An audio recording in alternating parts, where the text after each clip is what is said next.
Olá, sejam bem-vindos à Teologia para a Vida. Quem manda aqui? Este é o tema de hoje. Sendo assim, desejo convidá-lo a que permaneça conosco, assista o vídeo e seja edificado pela palavra de Deus.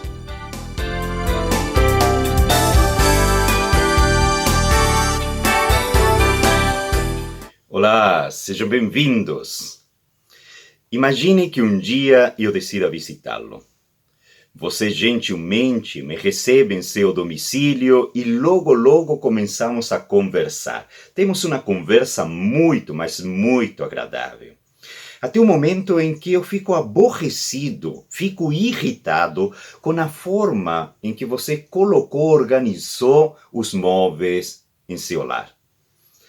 Sendo assim, eu pego uma cadeira e a tiro do seu local inicial, eu faço o mesmo com a mesa que está na sala, e eu até tento tirar a geladeira da área da cozinha para colocá-la em outra área, na área da garagem, por exemplo. O que você pensaria? O que você faria? É provável que você falaria para mim, pastor, eu gosto muito do Senhor, mas a casa é minha. Os móveis são meus. E eu sou dono de tudo isto que o senhor está vendo aqui. Sendo assim, eu coloco os móveis onde eu bem entender. Eu sou o dono. Pois bem, quando nós estamos tratando a respeito de família, nós devemos perguntar: quem é o dono de tudo isto?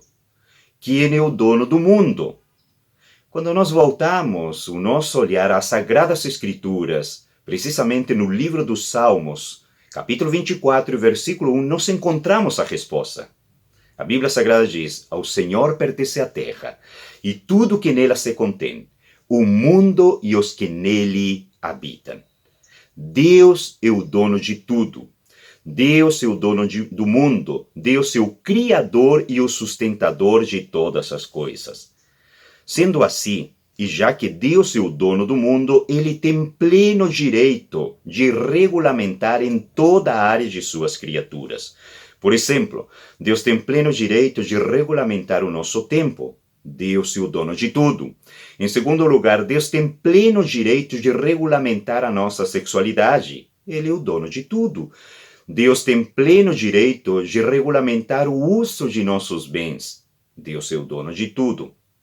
Aliás, verdade seja dita, nós somos simplesmente administradores, mordomos das bênçãos que Deus gentilmente, bondosamente coloca em nossas mãos. Em quarto lugar, Deus tem pleno direito de regulamentar a adoração que lhe é devida. E em quinto lugar, Deus tem pleno direito de definir o que é família e como esta deve funcionar.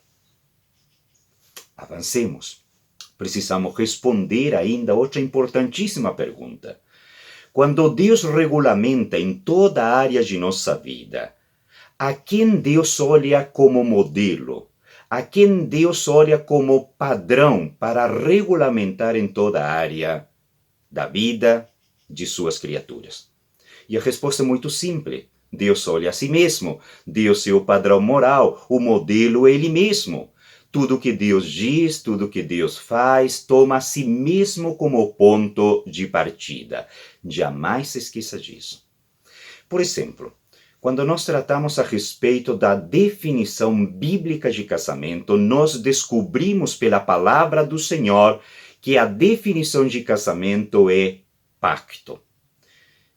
Por quê? Porque Deus definiria o casamento como um pacto. E a resposta é muito simples de entender, porque Deus é um Deus pactual. Deus se relaciona pactualmente. Sendo assim, o meu casamento, o seu casamento deve ser um reflexo do agir pactual de Deus. Deus é um Deus de pacto. O seu casamento deve refletir o agir pactual de Deus. Avancemos. Quem é o nosso modelo? Quem é o nosso referencial? Quem é o nosso exemplo? E da mesma forma, a resposta é muito simples. Cristo. Cristo é o modelo, Cristo é o nosso exemplo, a Ele devemos olhar, a Ele devemos imitar. Cristo é exemplo, em primeiro lugar, de mansidão. Cristo é exemplo de humildade.